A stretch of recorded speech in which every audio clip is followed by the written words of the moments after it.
warned you. Hold it! Before we continue with this segment, just so you know, this interpretation of history is completely bruising my British pride. Let's make it clear once and for all, Canada did not burn down the White House. I did.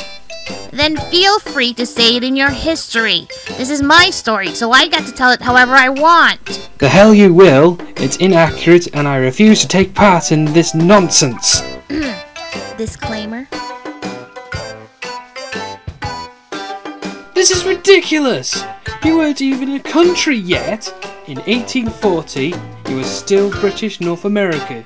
Yes, I acknowledge you fought beside me, but it doesn't change the fact that you were still British! Who cares? I mean, we all know how this will end.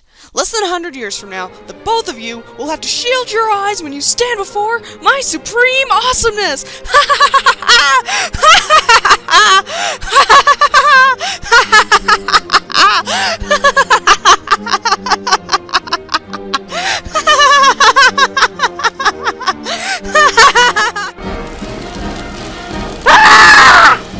Nothing like a bonfire to strengthen the bonds between father and son, eh? Father and son? Yeah, I'm proud of you. Good job.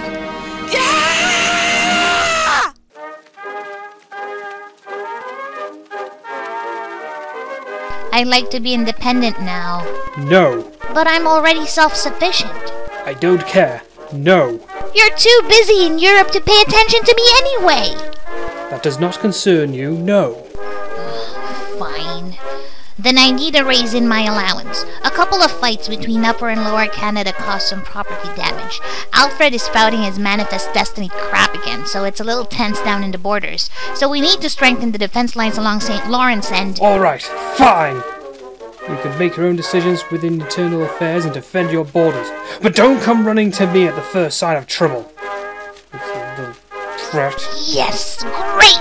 Then I'll go tell Alfred that we... No, you still need my consent for that. What? You suck!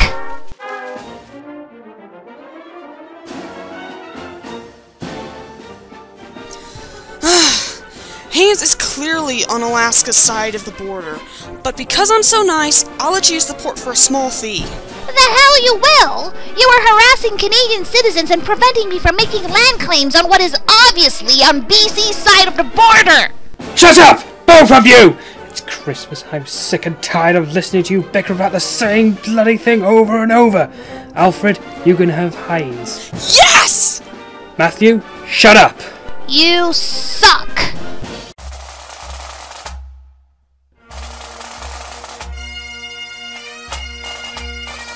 What the f*** this?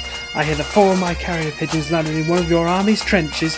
Your soldiers ate 3 of them and sent the 4th one back with a thank you note! I suppose at least you had the decency to send one back with a thank you note. What the f*** was that all about? I have no idea what you're talking about, but you're more concerned about your pigeons? 24,000 soldiers died because of your ineffective military tactics in Somme. And you're more concerned about your pigeons? I demand that my soldiers be allowed to fight as a single unit. You demand? You have no bloody right to demand anything! The Canadian Army is not an extension of the British Army! You insular prat! This is a real war, not one of those little kiddish skirmishes you had with your brother or that scuffle in South Africa. Now act like a real soldier and do as you're told! Well then, you can go f*** yourself! Insubordination is punishable by death. Very well then. Good. I demand that my soldiers be allowed to fight as a single unit under a Canadian commander. Or you can go f*** yourself!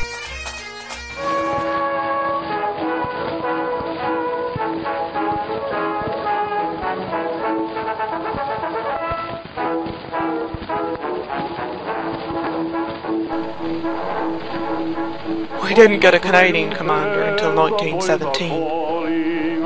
Under General Curry's leadership, the Canadian Corps evolved from one division of untested volunteers into 4 divisions of battle-hardened and effective shock troops. Somme, Mount Sorrel, Passchendaele, and, of course, Vimy Ridge. The Battle of Vimy Ridge was but a footnote in the Great War's history. But to us, it was more than just fighting over a wee piece of strategically insignificant German-occupied land. It was the first time that all 4 divisions of the Canadian Expeditionary Force fought as a single cohesive unit. Nothing will ever match the pride we all felt when the Canadian Red Ensign waved in the air. You see, we all climbed up that hill as Ontarians, Quebecers, Nova Scotians, Acadians, Islanders, Manitobans, Albertans, British Columbians and Saskatchewaners. But we all came down as Canadians. We'll come out on top after all.